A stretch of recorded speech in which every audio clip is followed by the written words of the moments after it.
is shown. Las Vegas, rise, let your light be known.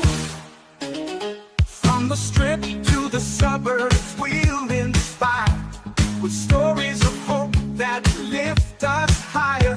Motivational moments to fuel your fire. Get up right, let's aim even higher. Get up right, it's a brand new dawn with Pastor Don.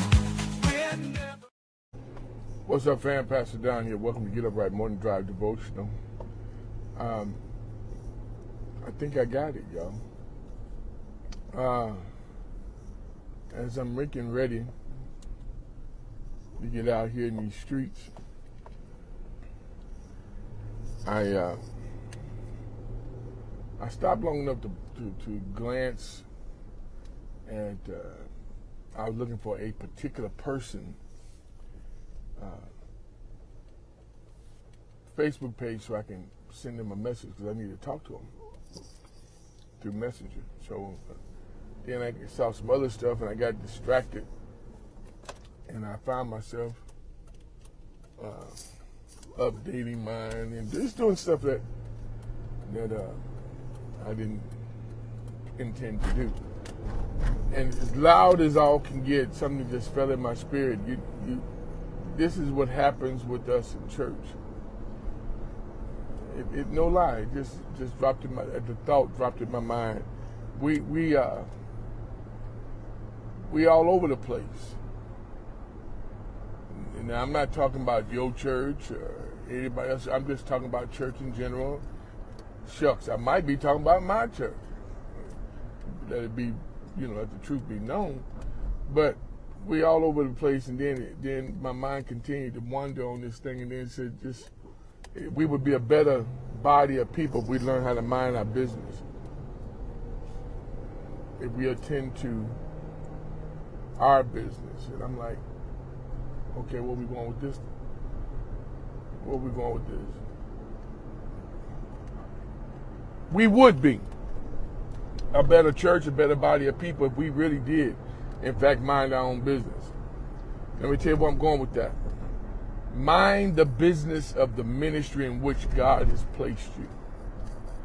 Mind the business of that particular ministry. Align yourself with the vision of that church.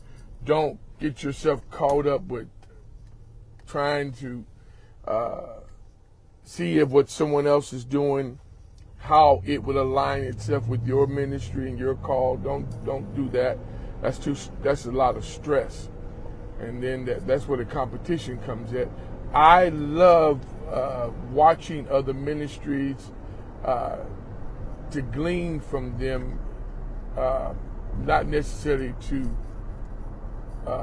copy, mock, emulate what they're doing. And then there are some that I have actually taken that particular subject matter or that process or procedure and tweaked it a little bit to put in place in our church, especially if I see that it works. And I've seen you guys work it. Won't always get the same results that everyone else gets, but sometimes there's some stuff. So I know it's going to sound like I'm being a little oxymoron here and a little bit talking out both sides of my neck. But if we mind the business of the ministry in which God has placed us, man, we would do a lot better. Get in the vein and the lane of what the vision is for that house. You may literally need to say, Pastor, what is our vision? What are we really trying to do? What direction we going? What street we traveling, and why we traveling that street? Things of that nature.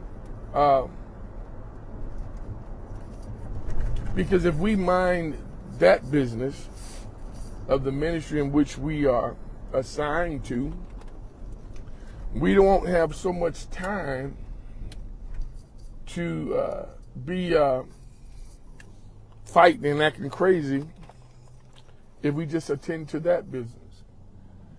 I I'll never forget something Bishop Seals said to me eon years ago. He said, sometimes it's a hard conversation to have with people, but sometimes you just got to tell people, you might want to consider moving your membership because this one may not be conducive to your needs. I was young in the game, man, and I thought, good night. You tell folk to leave the church. And that's a whole nother subject too. Asking people to move on. That's a tough subject, but it is a subject that needs to be, a conversation that needs to be had. So when we look at this, a lot less church fights would take place if we would start minding the business of that church that we attend.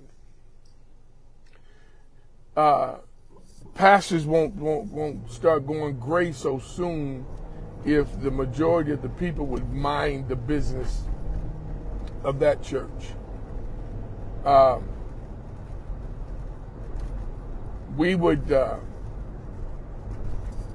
be landowners a lot sooner if we all would collaborate on the same mindset. I don't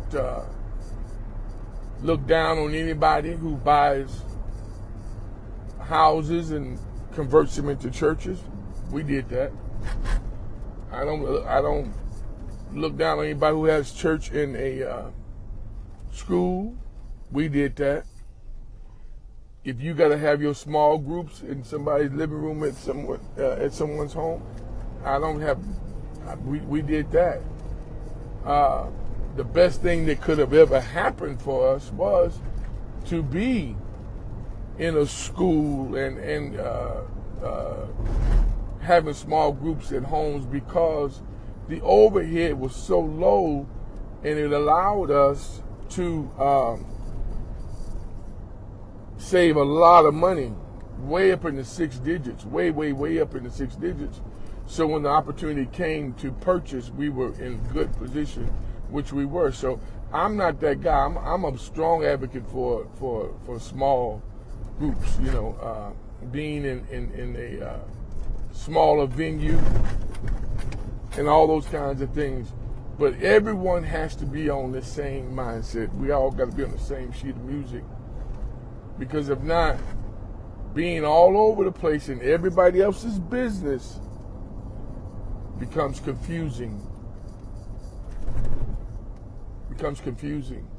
When you really don't know your for real life purpose, it's confusing. So I want to submit to you today, as I close this little devotional out, mind your own business. Peace. Let your light be known.